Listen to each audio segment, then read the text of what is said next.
So we have a few minutes, and I have some questions about how this is all going to work. Yep. You wrote a series of LinkedIn posts where you described the process of RegLab, which I recommend. They're very interesting reading. And it talks about something called regulation breaks. Can you explain a little bit how this process then works? So in the regulation lab, there's still in the kind of thinking. So what we are doing at the moment is we are thinking on the areas of how do you take the Reg Lab itself and building it overall into the aspect of bringing people together, bringing people into coordination, and actually working with aspects. Sometimes it's important to take a regulation that's actually out there and bring it in here to work with the system of current regulators, stopping it, putting it on brakes, and moving it out forward as well. But the most important of all is not just the regulation breaks onto the aspect, but as well the courage that His Highness instilled on us, the courage of talking to regulators, the courage of bringing these regulators, I don't know if you met them, because they are too stiff and too scared to actually move the regulations forward. How do you bring this forward, and how you actually have these conversations? So the important part on the process is we bring the regulators on a table. And we bring the innovators, we bring the technological companies, we bring the companies in, and we sit down with them and actually work with them on de-stifling these regulations and looking what are the incidents. So going back to the examples of the scooter, so it's a live regulations at the moment. So for instance, if we take the current Transport Authority regulations, they say, hey, we are protecting the civil society. If a scooter hits a car or somebody, and somebody got injured, what will happen there? And the aspect is, how can we say, all right, what do you want? You want insurance? You want a helmet? You want a yellow vest to be on? All right, we can do that. So can we move forward? Can we take this to the next steps and regulate into the aspect of allowing this technology to be part of this?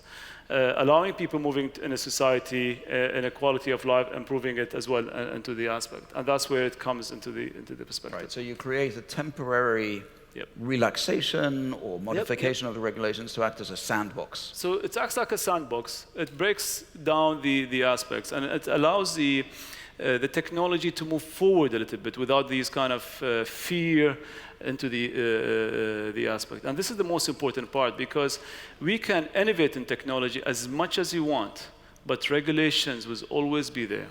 And like I said, there's like driving here, there was 1,000+ regulations if we just mentioned them, but we don't see them.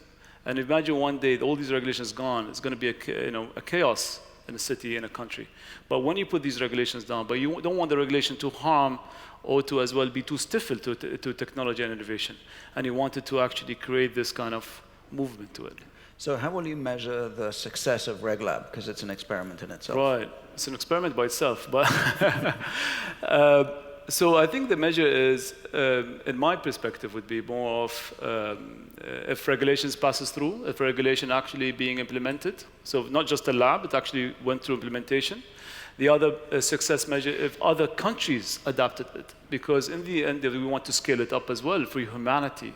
His Highness Sheikh Mohammed bin Rashid always gave us the words of abundance, and how can we help and improve on the life of people globally. So if that's the case, then how can we put it out there for people to use it, adapt it, and actually take it up to scale differently. So humanity around the world, for the 7 billion people around the world, to actually benefit from such technology and such innovation. So the initial process of getting the stakeholders together with regulators, creating the sandbox or creating the regulation break, okay, you have timelines for each of those steps. Yep. And then you also have a timeline for getting the regulations either approved or refused, and then changed and turned into law. How are you going to hold the government and the bureaucracy to making all of this happen on time? Perfect. So the current regulation system, we don't say we don't have a current regulation system. It's taking even more time than what actually the Reg Lab has in time in mind. So for a regulation to happen nowadays, it takes maybe a year or two in any government around the world. It has not been considered from the civil society.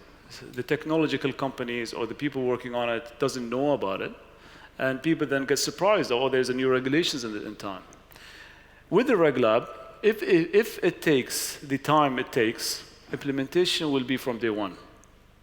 So the efficiency of regulations are important. The effectiveness of a regulation that comes into place is from day one compared to the normal system of a regulation in any way in the world. Because when the regulation goes out, for it to be effective, and implemented, it takes maybe 3-4 months, a year for it to be in place. And the Reg Lab, I think the success would be more about it's out, implemented next day in the aspect. Okay. You talked about expanding this idea or hoping that other countries will take up the idea.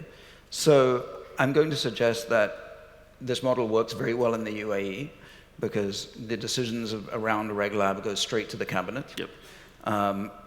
How well will it work in a messy democracy where there are fighting political parties and everything gets stuck?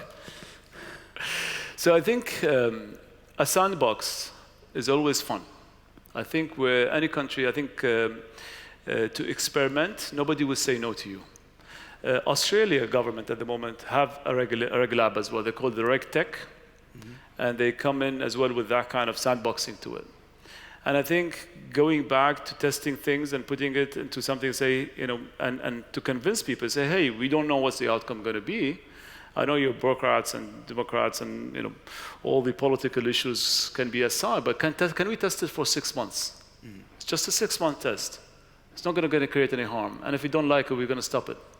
But it comes from that kind of aspect. If, say, let's say nobody will say no to that. That's a guarantee in the political world. You're being very optimistic about some countries, but okay. But that's the important part, because anything say, yeah, it doesn't go, because when you come and implement the regulation, people say, oh, it doesn't work, or we have tried it before and it didn't work. I say, well, we have a new idea. Can we test it for 6 months or 12 months? Is it fine?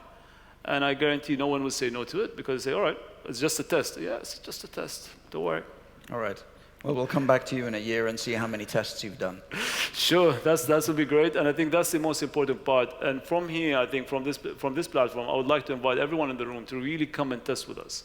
I think the announcement of the Reg Lab and the beginning of the year in January by His Highness, it's important for us as well to announce it and really come and talk, because I don't think everybody in the room knows what the UAE has a Reg Lab and a sandbox. I think from here we want to say, yes, we have a sandbox, we have a Reg Lab that we would like to test for future technology, and we are welcome to come and see us in Area 2071. We have the project manager Manar Al-Harathi, which is somewhere around the room, and the whole team as well is here. And that actually who can answer questions and take it from there. Wonderful. Thank you very much for your time. Thanks for coming.